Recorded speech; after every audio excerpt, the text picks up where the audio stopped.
وأقول وقبنمو ووح لغو تلمامي كرو إن أي تهي قول ما أنتي قول أي دارن ما أنتي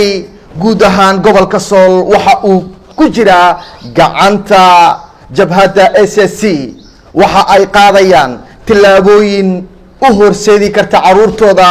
برواقو iyo sidoo kale waxaan ka hadli doonaa xaaladaha iyo wararkii ugu dambeeyay ee dagaalada ka socda gobolka Sool muuqaalkan waa muhiim inaad like garaysaa waa hadii aad tahay qof Soomaalinimada jecel qof jecel in uu u hiiliyo walaalihiisa qof jecel in uu kala saaro dulmiga iyo kooxda wada una sheego waxa ay markaa ku qaldan yihiin warbixino xiisa badan ayaan idin hayaa muuqaalkan like garaya 1 million oo like waa inaad muuqaalkan markaa siisaan share garaysaan group walba aad gaarsiisaan follow aad tiraahdaan barta galka media magacaygu waa Maxamed Ibrahim Karama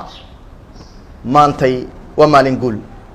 maantay waa maalin ay guuleysteen jabhadda SSC guud ahaan marka laga hadlayo magaalada Laascaanood waa nabad magaalada Laascaanood haddii ay muddo bil ah ay saaxiib la ahayd madaafiicda maantay waa nabad jabhaddu waa ay guuleysatay dadkeeda wax badan oo dulmi ah oo Soomaaliland ay kala kulantay shalay waxa ay soo bandhigeen waxa uu dagaalka yahay shalay waxa la qaatay tusaale weyn taasi oo ah cidda dulman in ay jabayso welibana waxa arinkaasi si dheer jabka ku dhacay ciidanka maamulka Somaliland ciidanka waxa la sheegay in ay u kala baxeen laba daraf waxa ay ku dhagan yihiin oo ay leeyihiin halkan maxaa naga galay halkan ma gobolkeenaba halkan maxaan ugu dagaalamaynaa garabna waxa ay leeyihiin oo ugu horeeyo taliyaha ciidanka maamulka Somaliland in uu yiri dagaalka gala dadkii waa aqliyeysteen baaqyada ka imaanaya guud ahaan Somaliland ee dadka shacbiga ah ee aqliga saaxiibka lah waxa ay tahay ka soo baxa meeshaasi gardara ayaad u joogtaan waana tilaabadii ugu weyneed oo shacbiga marka maamulku ee Somaliland ay qaadaan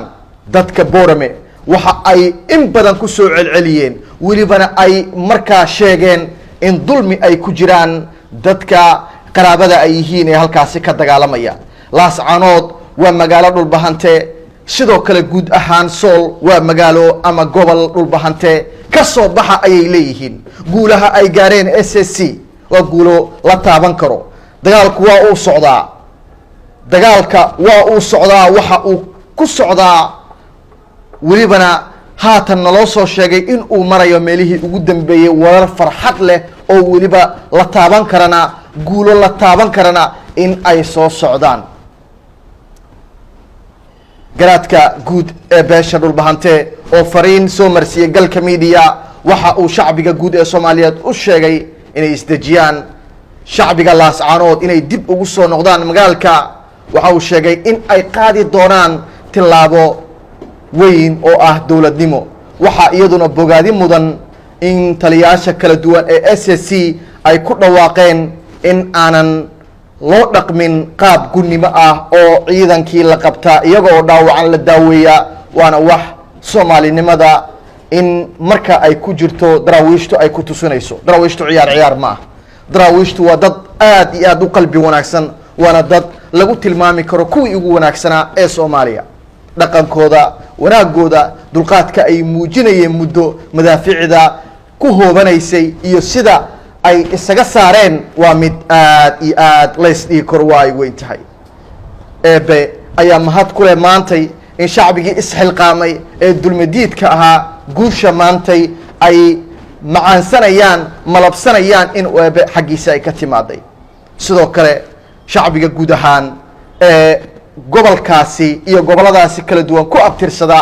waxaa iyaguna loogu baahan yahay duco iyo garab istaag inay garab istaagaan dadka maatada ah ee qaxay dadka dhibanayaasha ah ee magaalada laga burburiyay inay dib u dhisaan isku tashi dadna ay sameeyaan waana dardaaran ka yimaaday garaadka guud ee garaad jaamac oo aad iyo aad dadkiisa habeen iyo maalin ula taagan garab istaag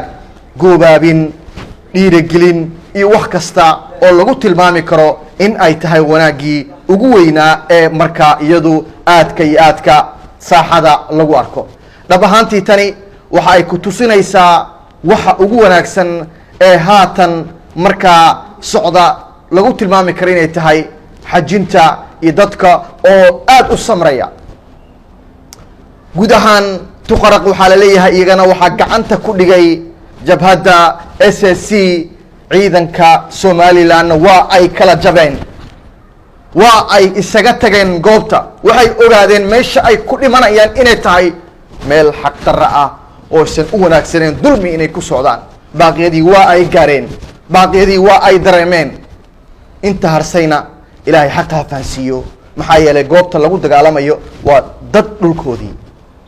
waa ay diideen inay maamulka Somaliland ka sii mid ahaadaan. waxa ay doonayaan inay maamul gaar ah yeeshaan. 2 gobol dastuurka guud ee dalka ayaa dhigaya in 2 gobol wixii ka badan uu ismaamuli karo. qofka isaga ayaa xornimadiisa leh. guulaha ay gaareen jabhadda waan ugu hambalyeynaa. muuqaalkan waa inaad daawadayaasheena qaaliga ah farxadda nala qaybsataan. gaarsiiya group walba, gaarsiiya group walba, sheer gareeya oo meel walba gaarsiiya, oo welibana aragtidiina ka dhiibta. guul Soomaaliya, guul SSC, guul Daraawiishta.